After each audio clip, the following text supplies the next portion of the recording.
Chapter 2 The Band's Big Break. The Rolling Stones spent most of their time together. In August 1962, Mick and Keith decided to move out of their childhood homes in Dartford.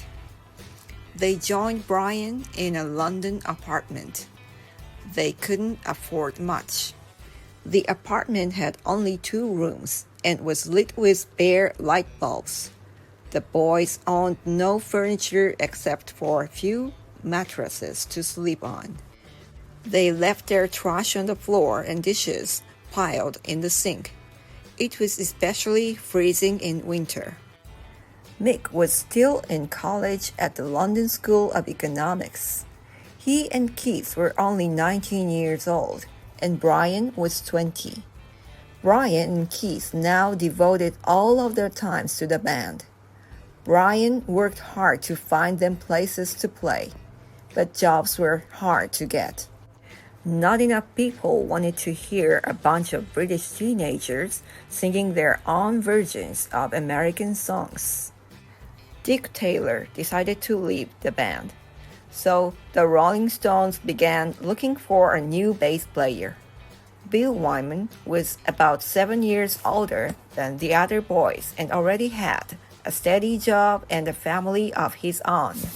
When Bill showed up at the audition, the Stones could tell right away that he was talented. Bill had experience playing with rock and roll bands. He also had his own amplifier, a great addition to the band. The Stones also had their eye on Charlie Watts. They had seen him perform many times at the Ealing Club and hoped he would become their full-time drummer. Charlie had grown up playing his drum set along with jazz records. He was a jazz expert. At first, he wasn't sure about joining the Rolling Stones. He kept his day job at an advertising agency, just in case drumming for the band didn't work out. But by January 1963, Charlie was in. Once in a while, the Rolling Stones would be invited to play at a marquee club in London. Larger crowds and eager fans started to fill the dance floor. But the band still hoped for their big break, a lucky chance that would make them popular enough to launch their music career. A man named Giorgio Gomulski had just opened a new club, but the club was only the dark back room of a hotel in Richmond, a town outside of London. One Sunday night, the club's regular band couldn't make it.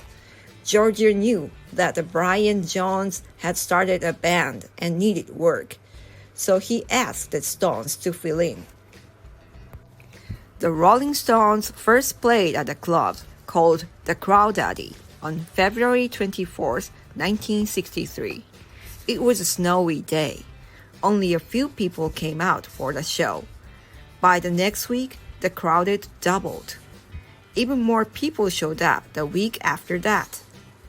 Pretty soon, people had to line up outside in the early afternoon for a show that didn't start until 7 o'clock. Giorgio was happy with that packed house. He booked the Stones to play there every week for 8 months. The Rolling Stones finally had a regular job. They played a lot of their favorite tunes by popular American musicians like Jimmy Reed, Muddy Waters, and Bo Diddley. The band was especially good at connecting with their audience. As they sang and played, their fans went wild. The crowd waved their hands, jumped around, and danced on the table. This was sometimes a problem in the tiny club. It was so crowded. The dancing was more like sweating, shaking, and wiggling in place. Mick liked to dance when he sang.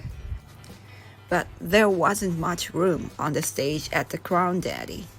So instead of dancing, he shook his head to the music. Even those small moves got the crowd excited. Keith later said, Mick could make an awful lot out of a couple of square feet. The members of the band worked well together. Brian was a clear leader. He made all of the decisions for the band. Mick was the lead singer, connecting most with the audience. Keith liked to experiment with new music. Bill and Charlie were good musicians and dependable, and always supported the rest of their bandmates. Ian was a solid piano player and friend.